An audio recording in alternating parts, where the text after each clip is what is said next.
want you to know that if this video found you, that you matter. Your struggles matter, your pain matters. You matter. You deserve a better life. You deserve to break this cycle. You deserve to be happy. Everybody does. Stop being so hard on yourself. Stop thinking that you don't deserve happiness. Stop thinking that you can't win this fight, because you can. You're strong. You're loved. Even if you don't know it. You're not alone. And just take it a day at a time.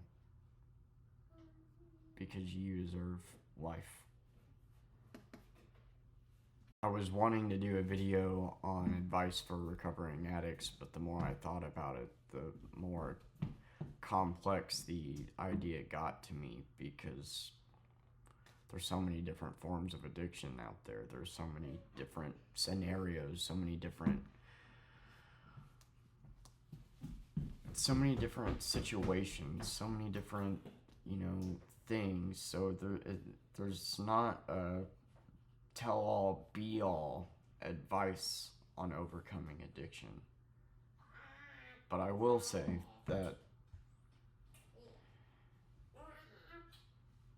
my biggest problem with getting sober was self-worth. And that's why I opened with that. Because I'm not going to speak for everybody, but I'll speak for myself. When I was, knee deep in my drug addiction, I didn't care about my life. I didn't care. I genuinely didn't give a shit if I lived or died. And I can't be the only one that felt like that. And one of the biggest things to getting sober is wanting better for yourself, which is easier said than done, is recognizing that your life has value and that you're important. Even if you're alone, even if you got no family, even if you got no friends, even if your life has just been endless pain, you're not alone. There's other people out there that feel just like you do. And realizing that you deserve life and deserve to be happy and better is one of the biggest first steps to getting sober. The second step, I would say, is wanting it. That sounds like common sense and sounds a hell of a lot easier said than done, but I mean truly wanting it with every fiber in your soul. Your want to be sober being greater than your want to use. And you won't truly want it until you find that self-worth. But wanting it with every fiber in your being tired of the endless cycle of your life just chasing the next high, always being broke because you're always spending money on drugs. Wanting it, truly fucking wanting it, is key. No amount of rehab, no amount of meetings, no amount of conventions can teach you that. That's something that you've just got. That's something that you've just got to, within yourself, realize.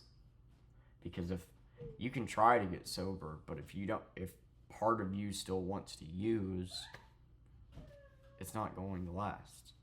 But there's a difference between cravings and wanting to use. This next step is taking it one day at a time. Getting sober can be intimidating. Thinking of it as, I gotta try to be sober for the rest of my life, that's intimidating.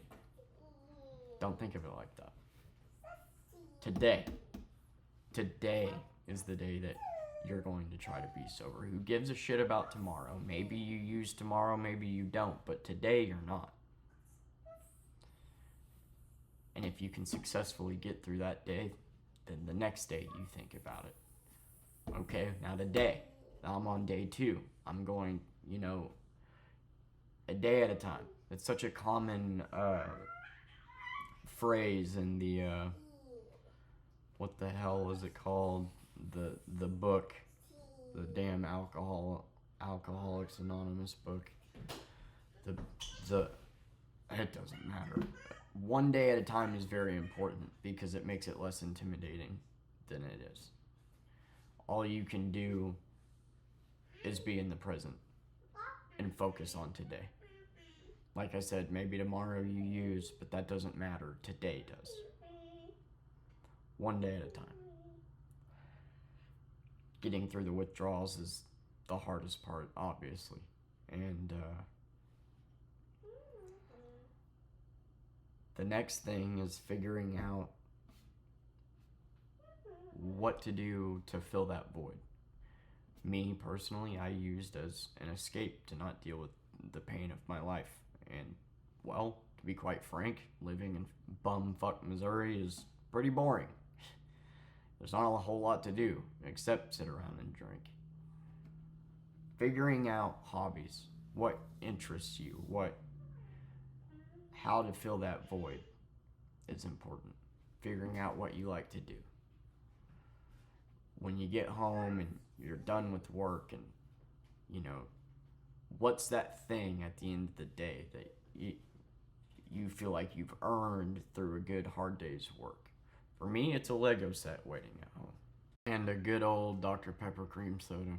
It might sound silly, but it helps me keep my mind off using. And figuring out how to replace that void with a hobby, with an interest. Maybe it's writing, maybe it's making videos, maybe it's, playing video games, whatever. Figuring out how to fill that time is important.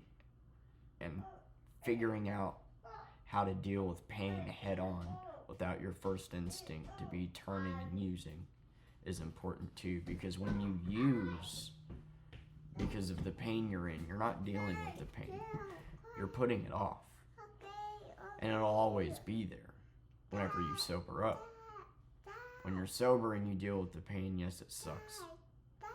But you're actually dealing with it, therefore you get through it. I'm sorry my daughter was telling you to die.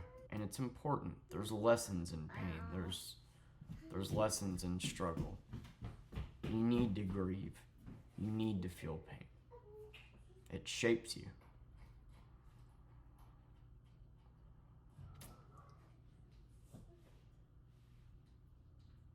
Taking it one day at a time, figuring out your hobbies and how to fill that void, figuring out how to deal with pain head on. Once you've figured these things out, it's just a matter of, like I said, taking it a day at a time. And the more days you get under your belt, the more confident you get, the easier it is, the less you think about it. I'm not going to lie to you. I'm going to be completely blunt with you. I have cravings every day. But every time I think about that, every time I think about using or shit like that, I don't want it, if that makes sense. Like, I crave it, but I don't want it. I just think about what I become when I'm on it. One day at a time. The cravings will always be there, but the more time you get under your belt, the easier it is to dismiss them, I guess. Staying busy is important. Throwing yourself into work, staying busy, working on this, figuring out your hobbies, doing shit to distract you, going to meetings, going to AA conventions. Conventions are fun as shit, I don't believe you need to go to meetings and conventions to stay sober. In rehab, they really try instilling in you that if you miss a meeting one day, you're fucked. No. A meeting can't teach you how to want to be sober, but it can be a tool to help you. Talking about it with people is helpful. So if that helps you, awesome.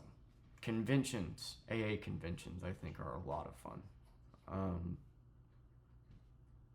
And getting out there, meeting people, and I know a lot of this might seem like basic advice, but it's really easier said than done, and it's really more hard to realize than you think. And recognizing you have a problem, that's step one for a reason, right? And being able to admit that, step one. Step two, figuring out your self-worth, how to love yourself, and realizing that you deserve better than what you're giving yourself, that you deserve life. Step three, wanting that life. Wanting that life more than you want to use today. Making yourself go through the withdrawals. Wanting it with every fiber of your being. Taking it a day at a time. Not thinking about the future, not thinking about tomorrow, thinking about today. Today I'm not going to do it. Tomorrow I can use all I want, but today I'm not going to. And then the next day, you think the same. Don't look at it as holy shit, I gotta go the rest of my life like this. And then figuring out your hobbies, figuring out how to fill that time, figuring out how to deal with the anxieties of the pain that you've been avoiding. That's the best advice I can give. I'm sorry if that isn't enough, but every situation is different, every life is different, every addiction is different, and every situation is different. Nobody lives the exact same life. Nobody has the exact same thoughts. Nobody has dealt with the exact same scenarios. So it's hard to make a video, just like I said, being the say-all, be-all. But that, while it may not seem like much, is very important. And you can want to be sober all day long, but if any part of you wants to use, you will end up using, no matter how many meetings you go to. There's a difference between wanting to use and cravings. I crave perks all the time. I do. I don't want them though. Anytime I crave a drink, all I think about is the next day, the vodka coming back up, and all the times I've thrown that shit up, and how shitty I feel the next day. I have cravings, yes, but I don't want to use. There's a difference between the two. You having cravings doesn't mean that you want to use. It just, psychologically, that's what you're used to. And habitually. So, finding new hobbies, and the lifestyle change is important too.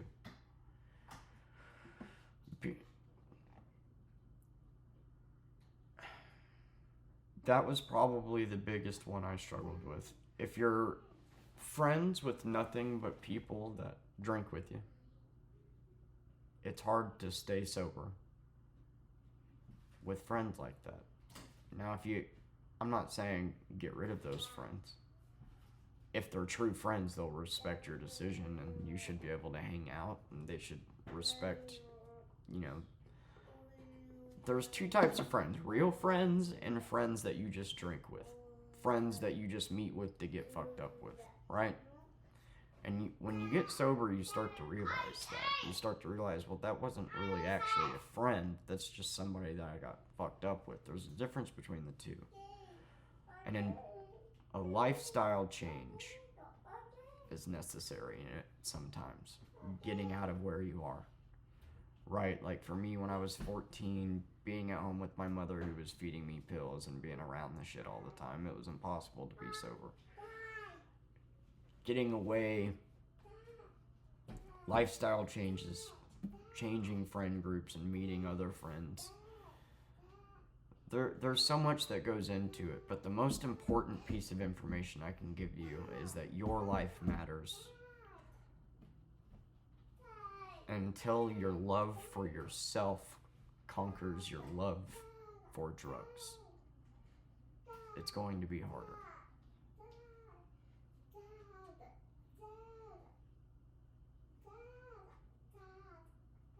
I love you guys. You are not alone. You can do this.